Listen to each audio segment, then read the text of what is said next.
Donc on va corriger quelques exercices du TD. Je vous propose de commencer par l'exercice 7. Donc on a la fonction f qui à x associe x carré plus 1 multiplié par exponentielle de x. Et on nous demande dans un premier temps de justifier que la fonction est de classe C infini sur R, puis de montrer que sa dérivée énième est définie par une formule qui est donnée dans l'énoncé du TD.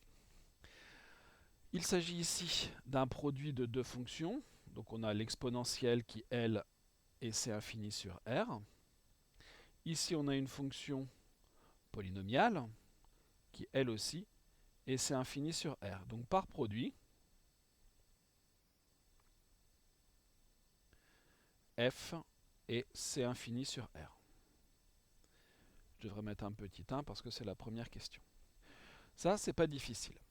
Ensuite, on nous demande de déterminer, on nous donne une formule, on nous demande de montrer qu'il s'agit de la dérivée énième de la fonction.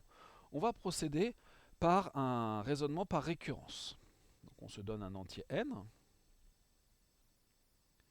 et comme toujours, on note Pn la proposition. Pour tout x appartenant à R, j'espère que je vais avoir assez de place parce que la formule est assez longue à écrire, f dérivée énième de x égale x carré plus 2nx plus n, n-1 plus 1 exponentielle x, tout juste. Et je ferme les guillemets juste derrière. Donc c'est cette proposition que l'on va démontrer par récurrence. C'est très classique. Une première phase d'initialisation.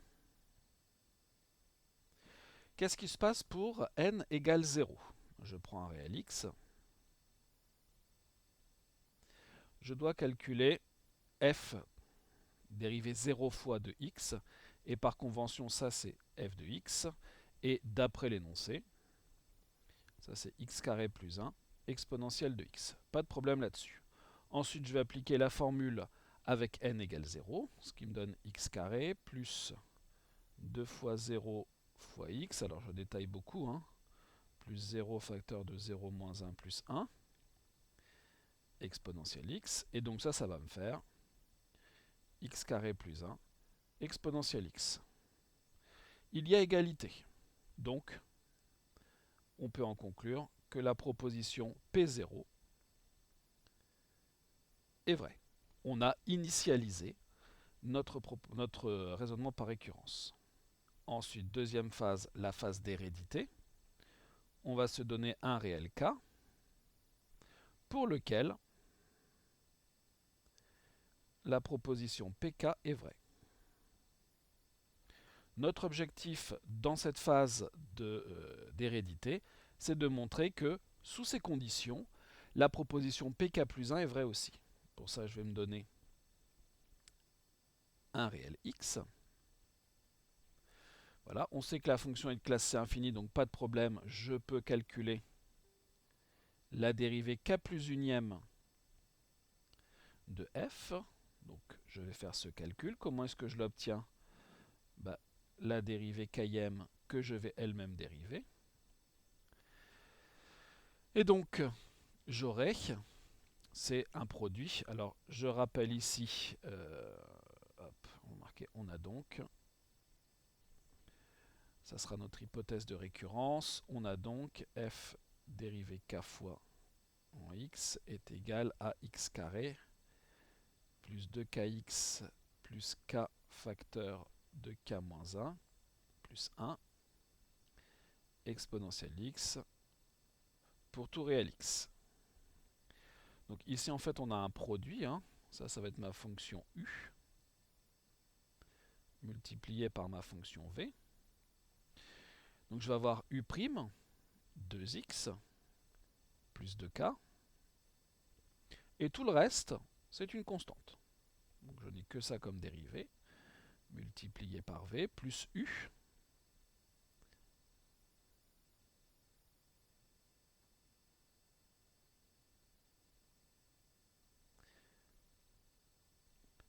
multiplié par v', et il se trouve que la dérivée de l'exponentielle, c'est elle-même.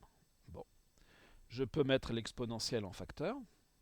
Donc j'aurai 2x plus 2k plus x carré plus 2kx plus k facteur de k moins 1 plus 1, hop, le tout facteur de exponentielle de x. Okay. Et donc là-dedans, j'ai mon x carré. En x, j'ai 2 que je peux mettre en facteur. K plus une fois x. Et ma constante, bah ici il y a k que je peux mettre en facteur. K facteur donc de k moins 1 plus 2. Plus le 1 qui est tout seul, exponentielle x. Alors bien sûr, on peut aller beaucoup plus vite en calcul. Hein, je détaille beaucoup pour ceux toujours qui ne sont pas forcément à l'aise. Donc x carré, 2k plus 1, x plus... Donc ici, on va avoir k moins 1 plus 2, ce qui va nous faire k plus 1. Je vais l'écrire en premier, on verra pourquoi après. Plus 1, exponentielle de x. Et là, je reconnais la formule que je voulais démontrer au rang k plus 1. Le k est devenu k plus 1, le k est devenu k plus 1, le k moins 1 plus 1 est devenu k. Donc ça fonctionne. Donc on en conclut que pk plus 1 est vrai. La proposition est héréditaire. Il nous manque la dernière phase pour cette récurrence, la conclusion. Par principe de récurrence,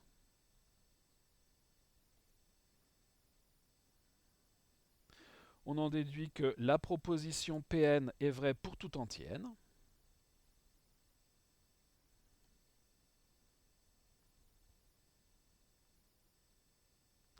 Ce qui veut dire que pour tout entier n,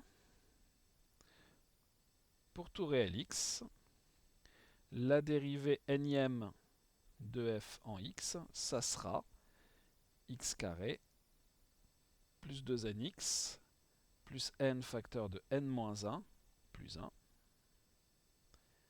exponentielle de x.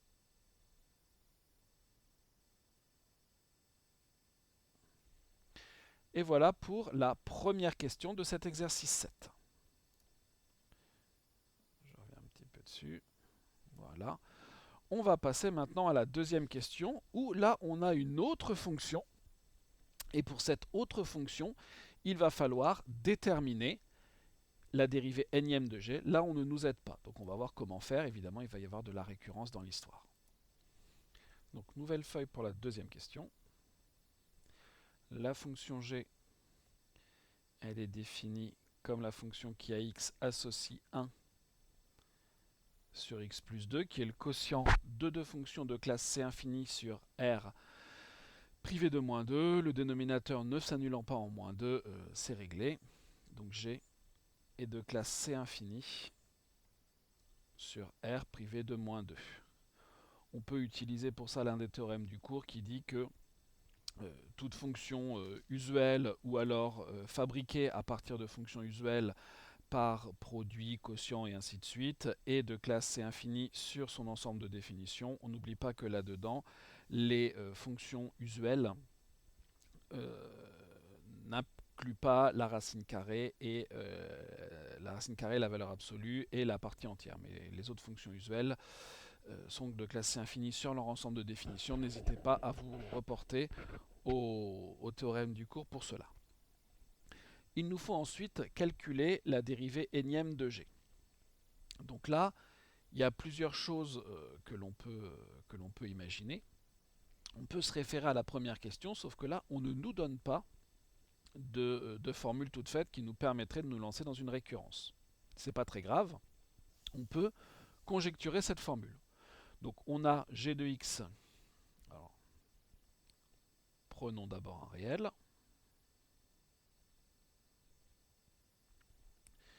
G de x, c'est 1 sur x plus 2.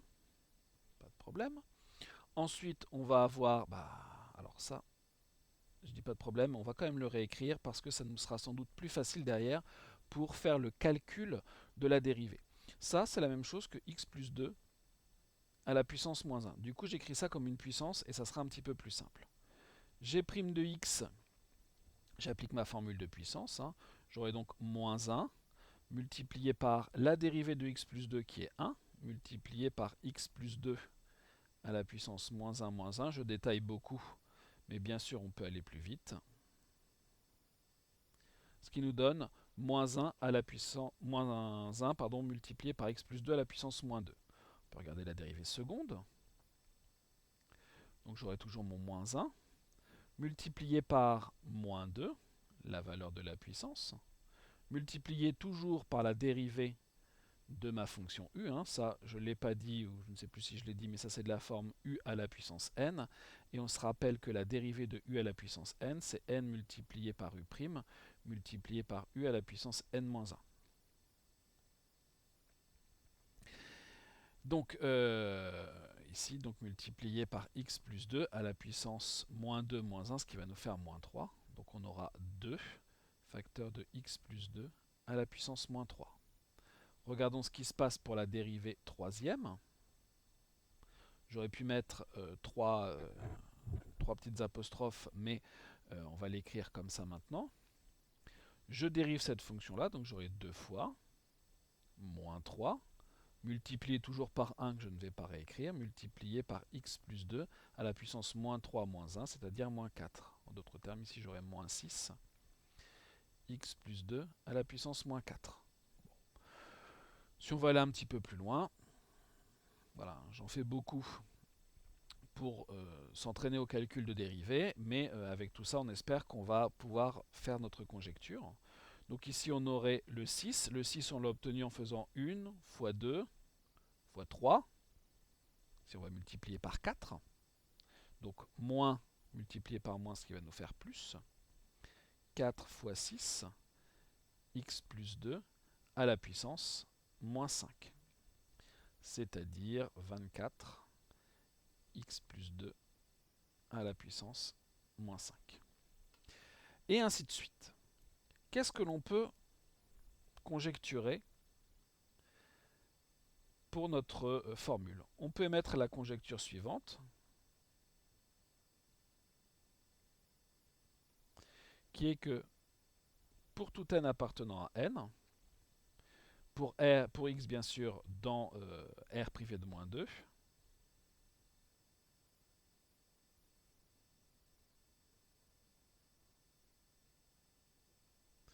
il semble que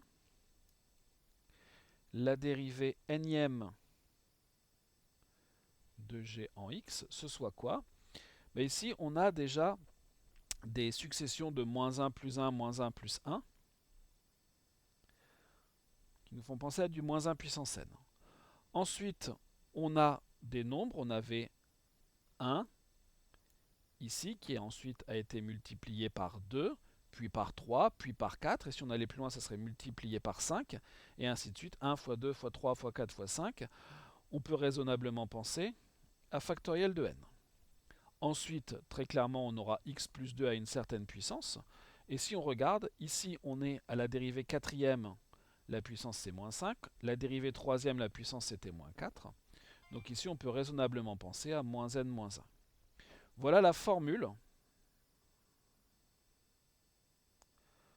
que l'on peut conjecturer pour cet exercice. Et ça, on va pouvoir la démontrer par récurrence, comme on l'a fait au-dessus.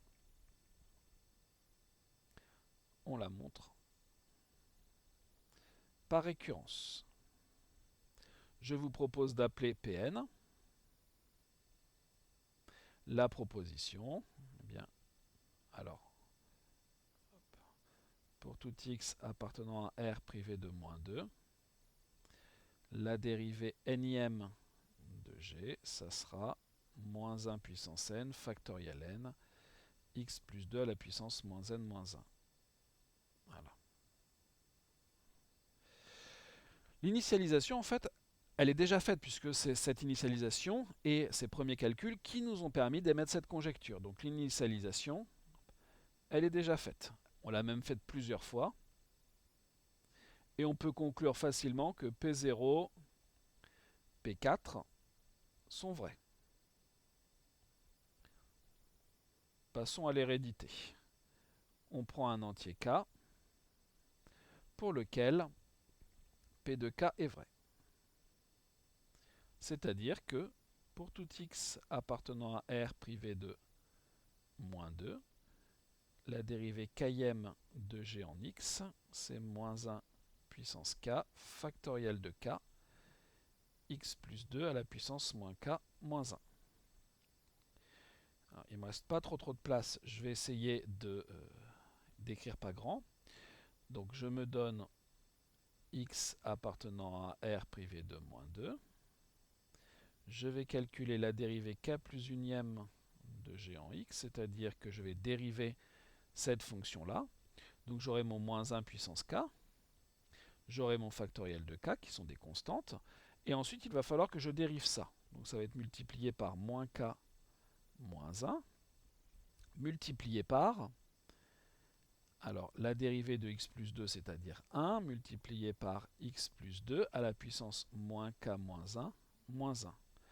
C'est-à-dire, ici vous allez avoir un moins que l'on va pouvoir sortir. Donc ça en fait, c'est moins k plus 1. Le moins qui est là, je le ramène ici, et le k plus 1, je vais le mettre avec le factoriel. Donc ici j'aurai moins 1 puissance k multiplié par moins 1, c'est-à-dire moins 1 puissance k plus 1. Factoriel k multiplié par k plus 1, factoriel de k plus 1. Et tout ça c'est multiplié par x plus 2 à la puissance moins k moins 2. Donc ma proposition est vraie au rang k plus 2. Reste la conclusion à faire, que je n'écris pas parce que j'ai plus de place et que je n'ai pas envie d'entamer une place pour ça, mais juste dire par principe de récurrence, la proposition Pn est vraie pour tout entier n, et donc pour tout entier n, pour tout x appartenant à R privé de moins 2, la dérivée nième de g en x est égale à moins 1 puissance n multiplié par factoriel n multiplié par x plus 2 à la puissance moins n moins 1, c'est-à-dire bien la conjecture que l'on avait trouvée. Voilà pour cet exercice 7.